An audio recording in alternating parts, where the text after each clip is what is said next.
आज कोई भी टीवी चैनल मुझे बुलाता नहीं है, मेरा इंटरव्यू नहीं लेता है। कारण यह है कि इस्लाम के जिहादियों को, जिन भारत पर उनका लगभग कब्जा हो। सेकुलरिज्म, क्या कोई मुसलमान सेकुलर हो सकता है? यकीनन इसमें इख्तलाफ है, राय है। आपकी राय क्या है? आज की इस वीडियो में दोस्तों पहले हम इस नफरती बाबा जी की कुछ दुख भरी बातें सुनेंगे कि किस तरह से इसकी हाल आजकल बहुत बुरा चल रहा है। ये तो आपको बहुत अच्छी तरह से मालूम ही होगी कि इसकी टारगेट तो सिर्फ एक ही है, वो है इस्लाम के खिलाफ बोलना और मुसलमान को टारगेट बना के बस आम हिंदुओं को भड़काते रहना। जैसे कि आज की इस बुरी हालत में भी ये महाशय बोल रहे हैं मुसलमानों को टारगेट करके ही कि भारत में लगभग मुसलमान का कब्जा हो ही चुका है। अब इस नफरती बाबा साहब को कौन जाकर समझाए कि नहीं, भारत में तो हिंदू धर्म के लोग 80% है तो वही मुस्लिम सिर्फ 15%।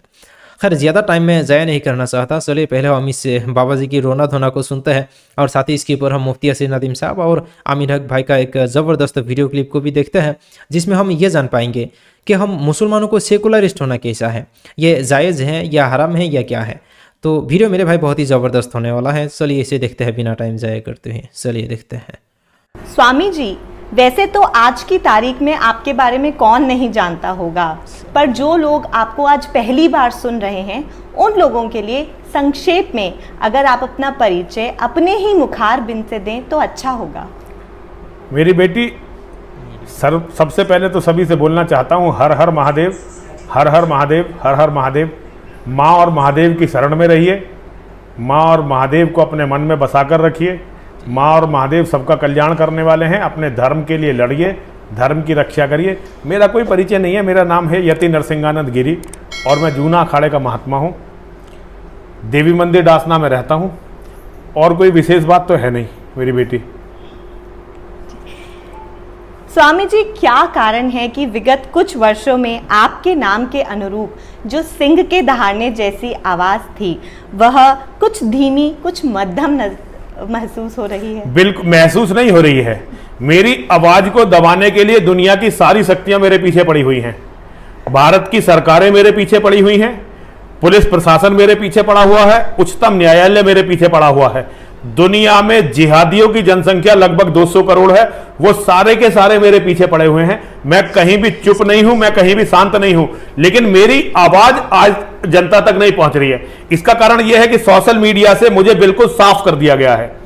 यूट्यूब से, इंस्टाग्राम से, फेसबुक से, हर जगह से मुझे बिल्कुल साफ कर दिया गया है। जहां मैं बोलना शुरू करता हूं वहीं शैडो बैन लग जाता है, वहीं बैन लग जाता है, मेरी वीडियो उड़ा देते हैं। आज कोई भी टीवी चैनल मुझे बुलाता नहीं है, मेरा इंटरव्यू नहीं लेता है। कारण यह है कि सबको सरकार के साथ चलना पड़ता है।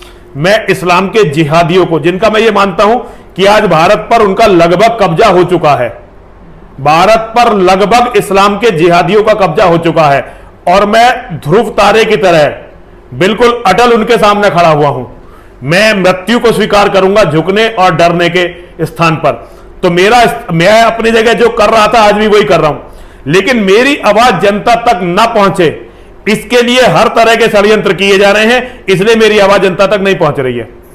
जी, इसी बारे में मेरा अगला प्रश्न है।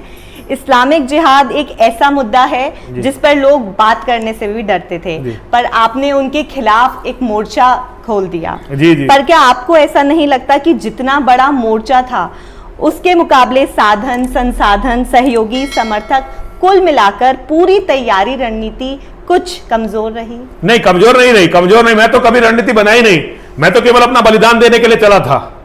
मैंने तो एक चीज समझ ली थी, विजय मिले या वीर गति सब महादेव के नाम, और जीते जी रण छोड़ के जाना वीरों का नहीं काम।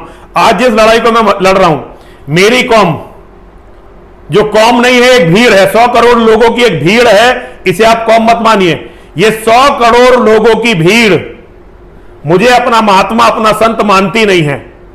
मेरे जीवन में कुछ भी है, झूठ का कोई स्थान नहीं है।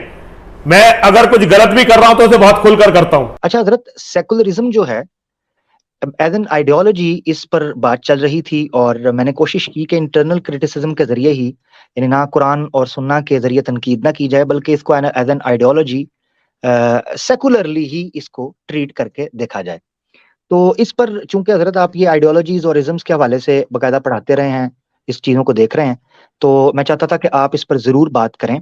सेकुलरिज्म, क्या कोई मुसलमान सेकुलर हो सकता है? यकीनन इसमें इख्तलाफ है, राय है। आपकी राय क्या है? और आप किस तरह सेकुलरिज्म को देखते हैं और मजहबी तनाजुर में या ओवरऑल पॉलिटिकल तनाजुर के अंदर या सोसाइटी के? जज़ाकुमुल्लाह खैरन, ये बहुत उम्दा सवाल है। और मेरे नज़दीक जहाँ तक मेरी तहकीक पहुंची है वो ये है कि इस वक्त दुनिया में दो तरह के सेकुलरिज्म राइज हैं। एक मॉडल है फ्रांस का और एक मॉडल है यूएस का। ये दो अलग अलग मॉडल हैं सेकुलरिज्म के। अच्छा, फ्रेंच मॉडल का जो खुलासा है वो ये है कि किसी भी मजहब की गुंजाइश सोसाइटी में नहीं है, यानी सोसाइटी में आप मजहब का इजहार नहीं करेंगे। और अमेरिकन मॉडल जो है वो ये है कि सोसाइटी में तमाम मजहबों की गुंजाइश है। ये दोनों में जमीन आसमान का फर्क है। फ्रेंच मॉडल चूंकि मजहब मुखालिफ है और अमेरिकन मॉडल मजहब न्यूट्रल है, और इंडिया में इसी दूसरे मॉडल को इख्तियार किया गया और दूसरे अंदाज का जो सेक्युलरिज्म है वो वहां राइज किया गया। अब बात आती है कि क्या एक मुसलमान सेक्युलर हो सकता है या नहीं। एक मुसलमान के लिए जाती तौर पर मजहब मुखालिफ होना या मजहब न्यूट्रल होना दोनों ही हराम है। दोनों ही सूरत में वो तकरीबन कुफर के करीब है। चाहे वो मजहब मुखालिफ हो तो तब तो काफिर ही है, और अगर मजहब न्यूट्रल हो तब भी वो कुफर के करीब है। मैं ये नहीं कहता कि वो फौरन काफिर हो जाएगा, लेकिन वो कुफर के करीब है। तो मुसलमानों को इस टर्म के ताल्लुक से बेदार होना बहुत जरूरी है। यहाँ एक सवाल हो सकता है, और शायद किसी ने भी सवाल किया भी था, वो ये था कि इंडियन मुस्लिम्स उनका क्या मौकिफ रहेगा सेक्युलरिज्म के ताल्लुक से। और हम ये देखते हैं कि इंडियन मुस्लिम लीडरशिप अक्सर व बेशतर सेक्युलरिज्म की दुहाई देती नजर आती है कि भाई हम सेक्युलरिज्म की हिफाजत करेंगे वगैरह वगैरह। तो असल में उसके पीछे पूरा एक तारीखी पस मंजर है, और वो ये है कि जब इंडिया में कॉन्स्टिट्यूशन बना तो उस कॉन्स्टिट्यूशन की बुनियाद ये थी कि ये कॉन्स्टिट्यूशन मजहब न्यूट्रल रहेगा, दीन न्यूट्रल रहेगा, यानी किसी दीन की सपोर्ट नहीं करेगा, ना हिंदुइज्म को करेगा, ना इस्लाम को करेगा, ना किसी दूसरे मजहब को करेगा। और इसके जो लॉज होंगे वो मजहबी बुनियादों के ऊपर नहीं होंगे। और मुसलमानों ने चूंकि बहरहाल मजबूरी थी, वो कहाँ जाते। तो जो लोग चले गए थे पाकिस्तान वो चले गए थे, लेकिन जो लोग रुक गए थे वो कहाँ जा सकते थे। तो उनके नुमाइंदों ने जो पहली कॉन्स्टिट्यूएंट असेंबली थी उसमें शामिल होकर बाकायदा उस दस्तूर के साथ मुआहिदा कर लिया, और अब बतौर मुआहिद इंडिया में मुसलमान रहते हैं जब तक कि वो दस्तूर बाकी है। मुसलमानों का मुआहिदा उस दस्तूर से बाकी है। जिस दिन वो दस्तूर खत्म हो जाएगा मुसलमानों का मुआहिदा भी खत्म हो जाएगा। तो ये जो मुआहिदा है, या आप कुफर के साथ भी कर सकते हैं या आप अपने दुश्मन के साथ भी कर सकते हैं। रसूल अकरम सल्लल्लाहु अलैहि वसल्लम ने सुलह हुदैबिया के मौके पर कुफ्फार मक्का के साथ मुआहिदा किया था, और दबकर किया था। बहुत सी ऐसी चीजें थी कि जिसको आम हालात के अंदर माना नहीं जाना चाहिए था, लेकिन माना गया। तो इससे साबित होता है कि बाज मर्तबा अपने जो बुनियादी प्रिंसिपल्स हैं अपनी बका की खातिर उनसे कॉम्प्रोमाइज करके उन पर मुआहिदा किया जा सकता है। यही सूरत हाल इंडियन मुस्लिम्स की है। लेकिन जब आप आइडियोलॉजिकली सेक्युलरिज्म की बात करते हैं तो सेक्युलरिज्म और कुफर के दरमियान मुझे कोई फर्क नजर नहीं आता। इसकी वजह यह है कि जिस चीज में, जिस निजाम में खुदा को माइनस कर दिया जाए और जिस निजाम में यह कह दिया जाए कि खुदा का कोई किरदार नहीं है, तो उसमें और फिर मुल्हिदीन में क्या फर्क रहा, उसमें और इल्हाद में क्या फर्क रहा। हम रद्द इल्हाद के ऊपर बात करते हैं, हम मुल्हिदीन से मुनाजरा करते हैं, लेकिन सेक्युलरिज्म को दुरुस्त समझते हैं। तो ये तो एक डबल स्टैंडर्ड है। तो मुसलमानों का मौकिफ बिल्कुल क्लियर और वाज़ेह होना चाहिए। जबरदस्त जबरदस्त, बड़ा वैलिड पॉइंट था। और हालात आगरा को सामने रखते हुए हजरत, ये जब मैं इंडियन कॉन्स्टिट्यूशन के हवाले से भी देख रहा था तो ये बात भाई की ठीक है कि इंडियन कॉन्स्टिट्यूशन में सेकुलर वर्ड बाद में जोड़ा गया। 1976 इंदिरा गांधी के दौर में सेकुलरिज्म का वर्ड जो है वो ऐड किया गया। ये बात भी ठीक है। इस एतबार से हजरत कुछ कहना चाहें आप? जी हाँ, 1970s में इंदिरा गांधी के दौर में लफ्ज़ सेक्युलरिज्म को ऐड किया गया है, लेकिन इसका मतलब ये नहीं है कि कॉन्स्टिट्यूशन इंडिया का वो सेक्युलर नहीं है या किसी एक मजहब के मुवाफिक है। अगर आप इंडियन कॉन्स्टिट्यूशन के जो प्रीएम्बल्स हैं उनको देखेंगे तो उससे आपको अंदाजा हो जाएगा कि वो किसी भी मजहब की हिमायत नहीं कर रहा है, बल्कि मजहब के एतबार से वो बिल्कुल न्यूट्रल है। इसी को अमेरिकन मॉडल कहा जाता है सेक्युलरिज्म का। तो इंदिरा गांधी ने किस वजह से सेक्युलरिज्म का लफ्ज ऐड किया था वो तो मुअर्रिखीन और सियासतदान बताएंगे।